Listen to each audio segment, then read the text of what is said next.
Merhaba arkadaşlar, örgü kanalıma hoş geldiniz. Güzel bir saç bandı yaptım ve bu saç bandının anlatımını bugün sizlerle paylaşmak istiyorum. Saç bandının örgüsü çok kolay arkadaşlar. Beyaz renk ile saç bandını hazırlıyorum. Daha sonra bu çiçekleri yaparak saç bandının üzerine dikiyorum. Bakın diktiğimiz yer hiç belli olmamakta. Ben bugün 0-1 yaş arası bebekler için anlatıyorum.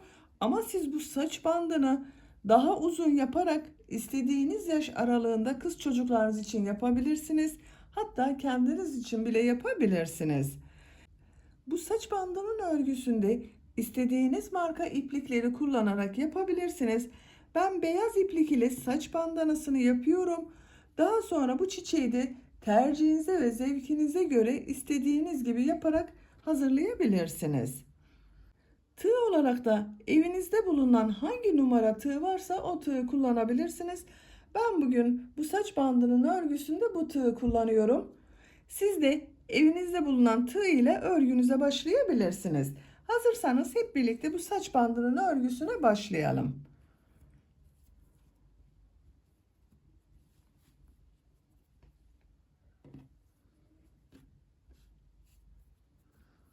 Zincir yaparak başlıyoruz. Zincirli yapıyorum. Küçük bebek için yaptım arkadaşlar. Düğme kullanmak istemedim. Bu şekilde bağlamalı yapmayı tercih ettim ben. İlk ilmeği bu şekilde yapıyorum ve zincirlerimi yapmaya başlıyorum. Bugün benim yapacağım ölçü için 35 tane zincir yapalım.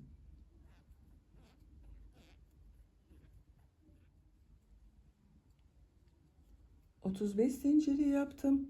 Ben bugün yapacağım ölçü için 35 zincir yeterli. 0-1 yaş arası bebek için yapıyorum bugün bu saç bandını arkadaşlar. Siz daha büyük çocuklarınız için yapıyorsanız bunu 40, 45, 50 zincir olarak da yapabilirsiniz. Modellere başlıyoruz. İpliği tığın üzerine alıyorum. 1, 2, 3 ilmek atlıyorum. Dördüncü ilmek içine trabzan yapıyorum. 3 trabzan yapıyorum. Bu 3 ilmek atladığımda bir trabzan oluyor. 2, 3. 3 trabzan yaptım. Bakın 1, 2, 3, 4 trabzan oluştu. 3 zincir yapıyorum. Aynı ilmeğe sık iğne yapıyorum. 3 zincir yapıyorum. Örgüyü çeviriyorum. Tığın üzerine iplik alıyorum. Burada yaptığım bu 3 zincirin içerisine 3 trabzan yapıyorum. 1, 2, 3. 3 zincir yapıyorum. Sık iğne yapıyorum. 3 zincir yapıyorum. Örgüyü çeviriyorum.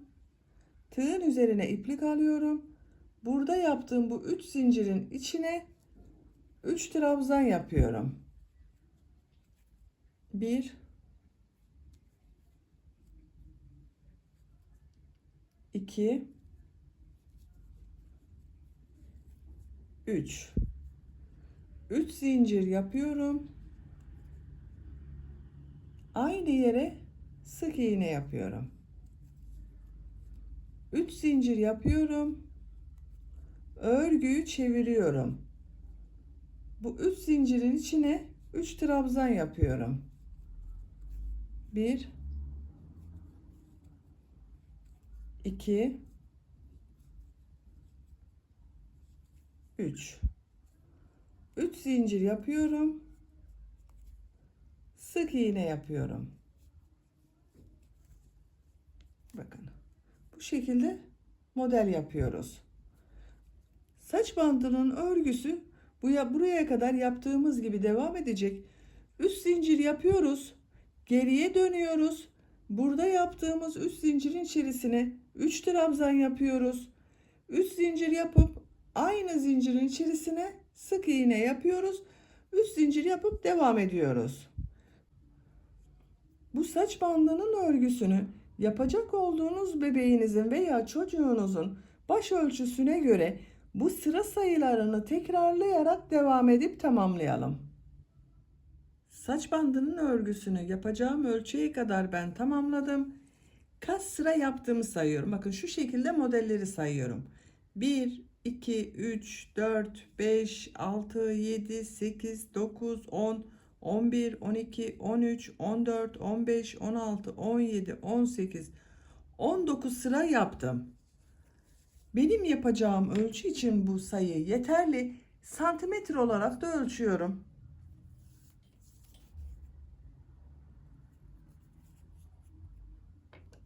Ölçtüğüm zaman 36 santimetre uzunluk var. Bebeğin başına da ölçelim arkadaşlar. Siz bu saç bandını bebeğiniz yanınızdaysa bebeğin başına göre ölçerek yapabilirsiniz. Bakın bu bebeğin baş ölçüsü 3 aylık bir bebek baş ölçüsüne sahip. Şöyle nasıl ölçü yaptığımı size gösteriyorum. Bakın şu şekilde taktığımız zaman tersten alalım. Nasıl ölçü aldığımı göstermek istiyorum. Bakın. Bu şekilde oluyor. Siz de bebeğinizin başına göre ölçerek yaparsanız iyi olacaktır. Zaten esnek bir yapısı var. Bakın uzuyor bu. 1 yaşa kadar çok rahat olur bu saç bandı arkadaşlar. Buradan itibaren zincir olarak devam ediyorum. Bakın modellerin başlangıcında zincir yaptım. Buraya da zincir yaparak devam ediyorum. Buraya kaç zincir yaptıysanız buraya da aynı sayıda zincir yapıyoruz. 32 zincir yaptım. Başlangıçta 35 zincir yaptım. 3 ilmekte atladım. Burada 32 zincir var arkadaşlar. Burayı da aynı sayıda yaptım. Siz bu zinciri kaç zincir yaptıysanız sıra sonunda da aynı sayıda zincir yaparsanız daha güzel olacaktır. İpliği kesiyorum.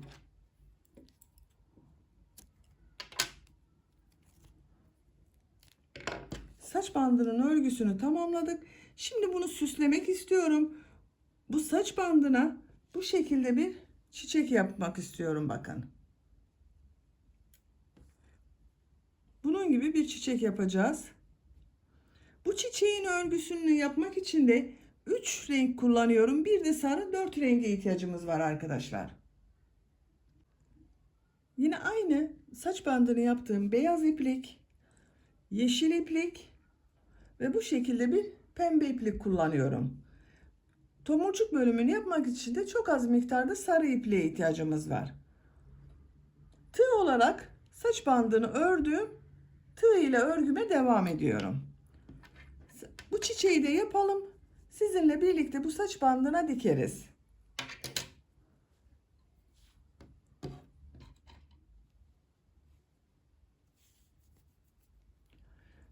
Beyaz renk iplik ile başlıyorum.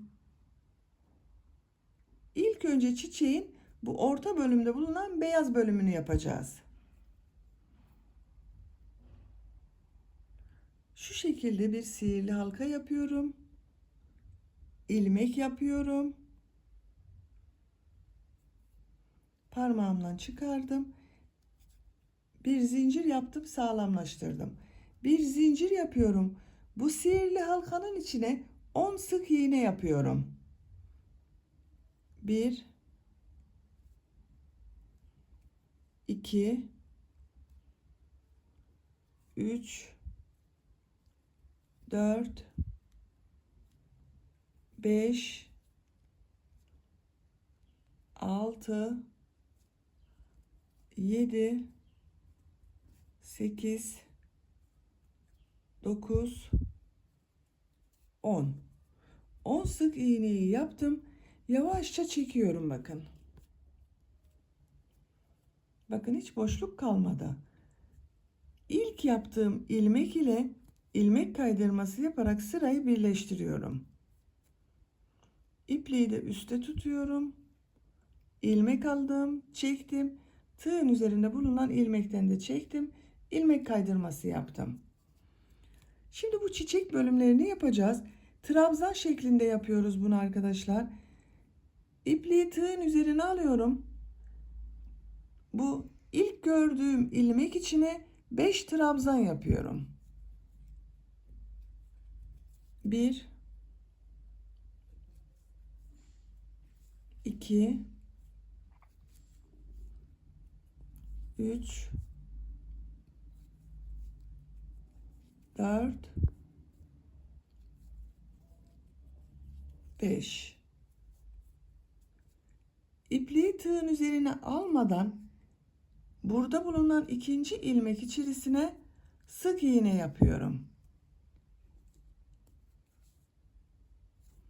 İpliği tığ üzerine alıyorum.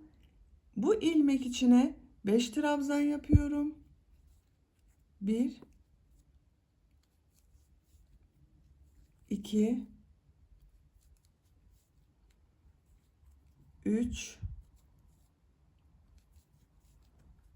4 5. Tığın üzerine iplik almadan bu ilmeğe sık iğne yapıyorum. Tığın üzerine iplik alıyorum. Diğer ilmek içine 5 trabzan yapıyorum. 1 2 3 4 5. Diğer ilmeğe sık iğne yapıyorum. Tığın üzerine iplik alıyorum. Bu ilmek içine 5 trabzan yapıyorum. 1 2 3 4 5. Diğer ilmeğe sık iğne yapıyorum. 4 yaprağını yaptık. 5. ve son yaprağı yapıyoruz. Tığın üzerine iplik alıyorum. Bu ilmek içine 5 trabzan yapıyorum. 1 2 3 4 5. 5 trabzanı yaptım. İlk burada bakın ilmek vardı. Bu ilmeğe ilmek kaydırması yapıyorum burada arkadaşlar. Şu şekilde bir ilmek kaydırması yaptım. Bakın birinci sırayı tamamladık. İkinci sırayı yapacağız. İkinci sırayı yapabilmek için zincirlerden oluşan yuvayı hazırlıyorum. 5 zincir yapıyorum. 1 2 3 4 5. Örgünün ters tarafından bu sık iğne yaptığım vardı bakın. Sık iğneye tığ takıyorum. Sık iğne yapıyorum. İlk yuvayı yaptım. 5 zincir yapıyorum. 2 3 4 5. Diğer iki model ortasında bakın sık iğne var. Sık iğneyi bu şekilde alıyorum. Sık iğne yapıyorum buna. 5 zincir. İki model ortasında yaptığım bu sık iğneyi ters taraftan şu şekilde alıyorum. Sık iğne yapıyorum. 5 zincir yapıyorum. İki model ortasında bakın ters taraftan bulunan sık iğneyi alıyorum. Sık iğne yapıyorum. 5 zincir yapıyorum. İlk yaptığım bu ilmek ile ilmek kaydırması yaparak burayı birleştiriyorum bakın. Beyaz ipliği kesiyorum. Siz tek renk yapacaksanız bu sırada devam edebilirsiniz. Ben burada pembe renk iplik kullanmak istiyorum. O yüzden ipliği kesiyorum arkadaşlar. Bakın birinci katını yaptık. İkinci katı yapmak için de 5 yuva oluşturdum. 1, 2, 3, 4, 5. Şimdi bu pembe renkli olan ikinci sırayı yapıyorum.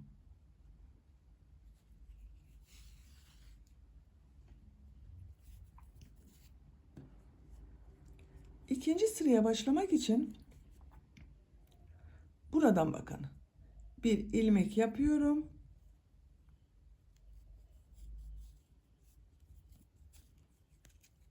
Zincir yaptım, sağlamlaştırdım. İpliği tığ üzerine alıyorum. Bu yaptığım 5 zincirli yuva içerisine 8 trabzan yapıyorum. 1, 2, 3,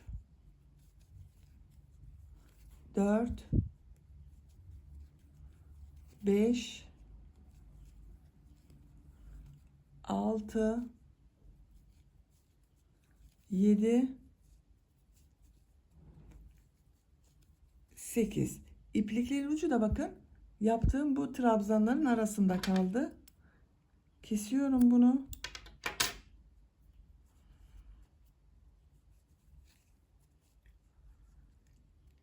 Tığın üzerine iplik almadan burada bulunan bu ilmeğe sık iğne yapıyorum. Bakın sık iğne yapmıştım. Onun üzerine sık iğne yapıyorum. İpliği tığın üzerine alıyorum. Bu yuva içerisine de 8 trabzan yapıyorum. 1, 2, 3, 4, 5,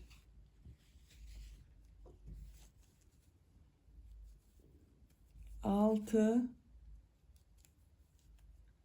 7, 8. 8 trabzanı yaptım.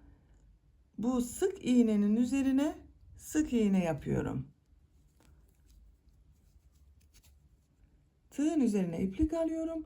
Bu yuvaya da 8 trabzan yapıyorum. 2, 3, 4, 5, 6, 7, 8. Sık iğnenin üzerine sık iğne yapıyorum. Tığın üzerine iplik alıyorum. 8 trabzan yapıyorum. Bu iki yuvanın içerisine de 8 trabzanla oluşan yaprak bölümlerini yapalım. Yuvaların içerisine 8 trabzanı yaptım bakın. 1, 2, 3, 4, 5 yaprağı oldu. Son yuvaya da 8 trabzanı yaptım. Bunu ilk yaptığım bu ilmek ile ilmek kaydırması yaparak birleştiriyorum. Bakın burayı birleştirdik. Pembe renk ipliği kesiyorum. Biraz uzun bırakıyorum arkadaşlar bu ipliği. Dikecek olduğumuz yere kadar iplik bırakıyorum bakın. Şu şekilde.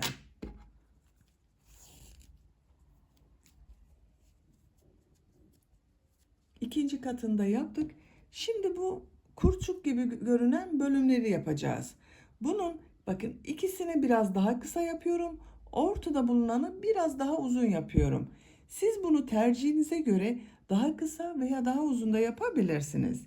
Yeşil renk kullanıyorum. Bu yeşili kullanıyorum.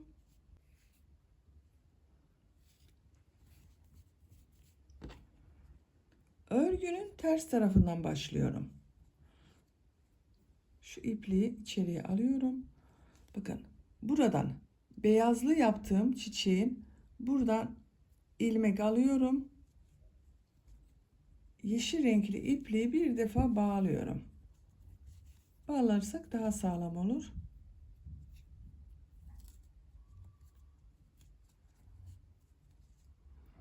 Aynı ilmekten ilmek yapıyorum.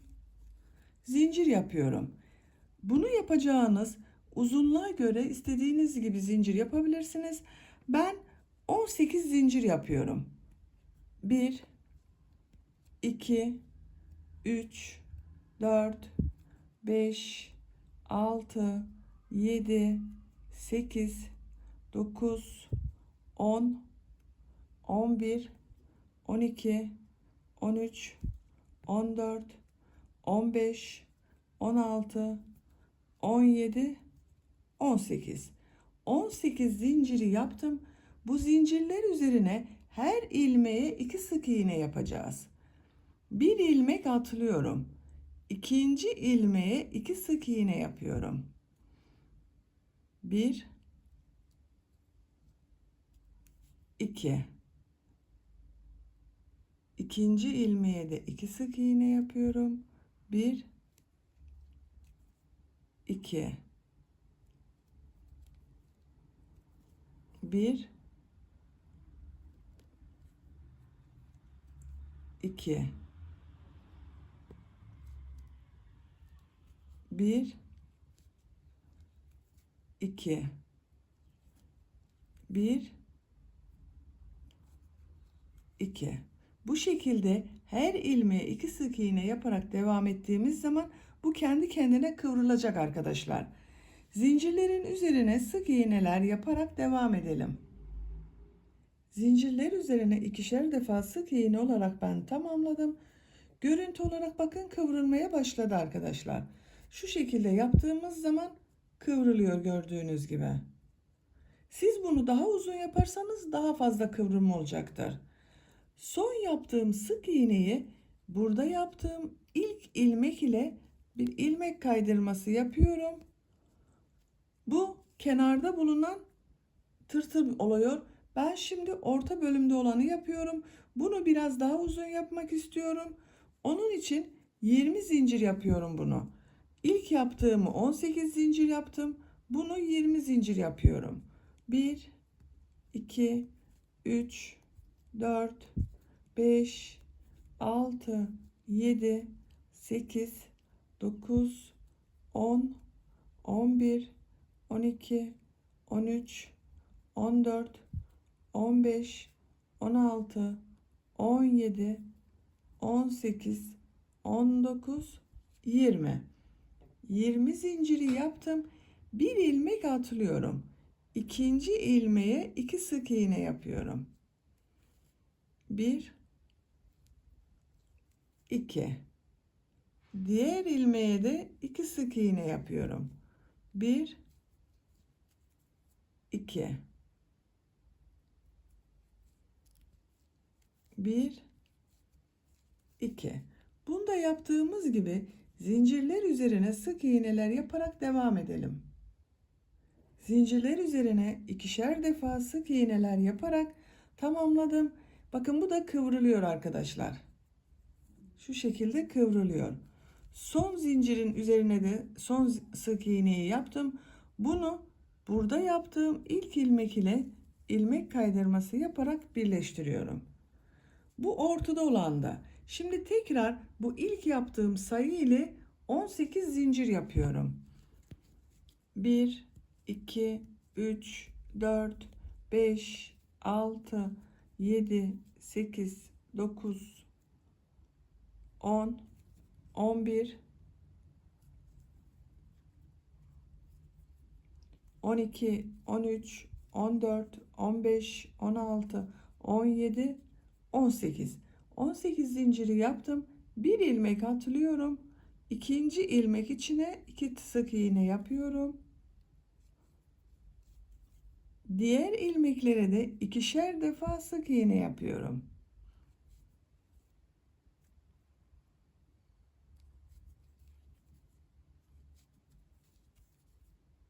Sıra sonuna kadar devam edelim. Zincirler üzerine ikişer defa sık iğneler yaparak sıra sonuna kadar tamamladım. En son zincire de bakın 2 sık iğne yaptım. Son yaptığım bu sık iğneyi başta yaptığım bu ilmek ile ilmek kaydırması yaparak birleştiriyorum. İpliği kesiyorum.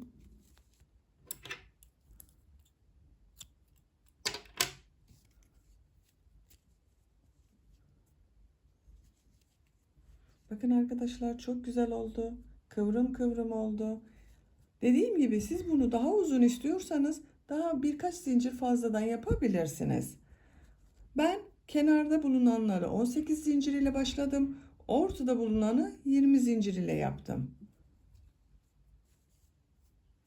Şöyle bakın. Görüntüsü böyle. Şimdi bu tomurcuk bölümünde yapalım. Çiçeğin örgüsünü bitirelim. Böyle bir sarı renk kullanıyorum. Sihirli halka yapıyorum yine. Bir ilmek yaptım. Parmağımdan çıkardım. Bir zincir yaptım, sağlamlaştırdım. 2 zincir yapıyorum. Tığın üzerine iplik alıyorum. Sihirli halka içerisine trabzan yapıyor gibi bakın çektim. İlmek alıyorum. 2 ilmekten çıkardım. Bekletiyorum. Tekrar tığın üzerine iplik alıyorum. Sihirli halka içerisinden trabzan yapıyor gibi çektim. İlmek alıyorum. 2 ilmekten çektim. Tığın üzerinde 3 ilmek var. Tekrar tığın üzerine iplik alıyorum. Trabzan yapıyor gibi çektim. İlmek alıyorum. 2 ilmekten çıkarıyorum. Tığın üzerinde 4 ilmek var. İlmek alıyorum. Hepsini içerisinden bir defada çekiyorum. Bir zincir yaptım, sağlamlaştırdım. İpliği kesiyorum. Çok kısa kesmedim bakın. Sihirli halkanın burada bulunan ipliği de yavaşça çekiyorum. Her iki tarafı çektim. Bu şekilde bir tomurcuk oldu. Bu tomurcuğu bakın şurada sık iğneler yapmıştım. İlmeğin ters taraftan tığı taktım. Bu ipliğin bir ucunu içeriye çekiyorum. Tam karşısına gelen bakın buradan da ters taraftan tığı takıyorum. Diğer ipliği içeriye çekiyorum. Şu şekilde bakın iki uç ters tarafta duruyor. Sıkıca çekiyorum. Tomurcuğu yerleştirdim. Elimle düzeltiyorum arkadaşlar. Düzeltirseniz daha düzgün olur. Ters tarafta iki iplik ucunu bağlıyorum. Tığ bırakıyorum artık. Sıkı yapalım bağlamayı. Şu şekilde tekrar bir bağlama yapıyorum. Tekrar bağlıyorum. Sağlam olsun diye bağlıyorum.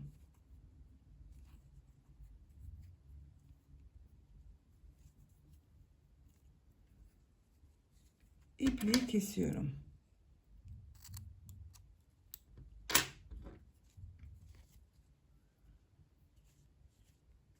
Bakın. Tomurcuğunu da yaptık. Çok güzel oldu arkadaşlar. Çiçeğimiz hazır. Bu çiçeği saç bandına dikebiliriz artık. Bakın. Ördüğümüz bu saç bandının ortaya yapmıyorum. Biraz yan tarafta dursun istiyorum. Bebeğin başının yan tarafında duracak şu şekilde arkadaşlar. Ayarlıyorum bakın. Böyle dikiyorum ben.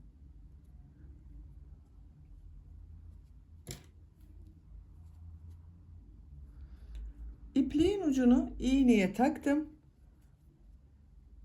Buraya şu şekilde bir sabitliyorum.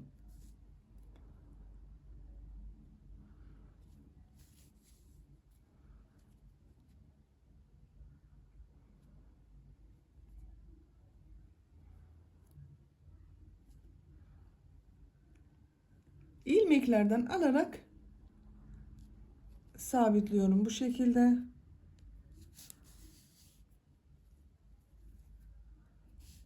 Size nasıl kolay geliyorsa öyle dikme yapabilirsiniz.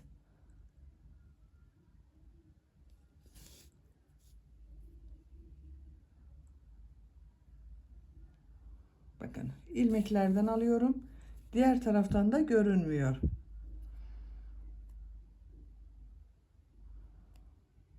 Şuradan da dikelim.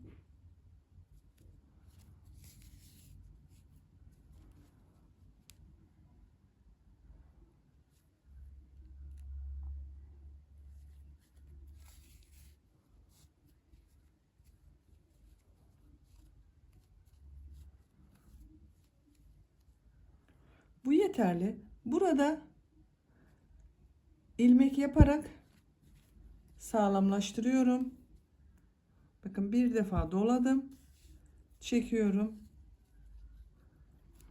İpliğin ucunda şu trabzanların arasında kaybediyorum.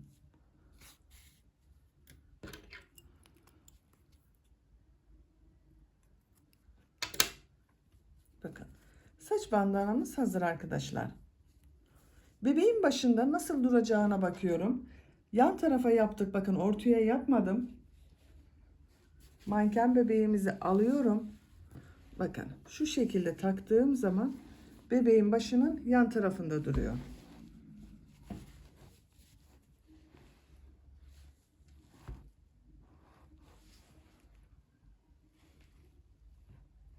Saçları olsa daha güzel görünecek.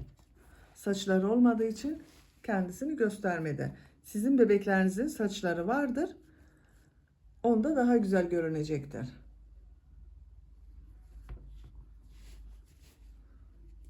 Gördüğünüz gibi hem çok kolay hem de çok güzel bir saç bandı yaptık arkadaşlar.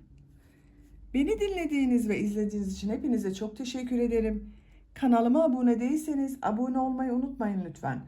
Örgü kanalıma abone olmak ücretsiz. Sizden hiçbir ücret talep edilmemektedir. Örgü kanalıma ücretsiz olarak abone olup orada bulunan zil şeklinde dokunarak açık konuma getirirseniz kanalıma video yüklediğim zaman ilk önce size bildirim gelecek. Herkesten önce sizin haberiniz olacaktır. Beğeni ve yorumlarınızla videolarımın altına yaparsanız çok sevinirim arkadaşlar. Sizlerden gelen beğeni ve yorumlar benim için çok değerli. Örgü kanalıma abone olup videolarıma da beğeni ve yorumlarını yaparak destek olan bütün arkadaşlara çok teşekkür ederim. Sizlerle yeni örgülerde görüşmek dileğiyle. Hoşça kalın, sevgiyle kalın.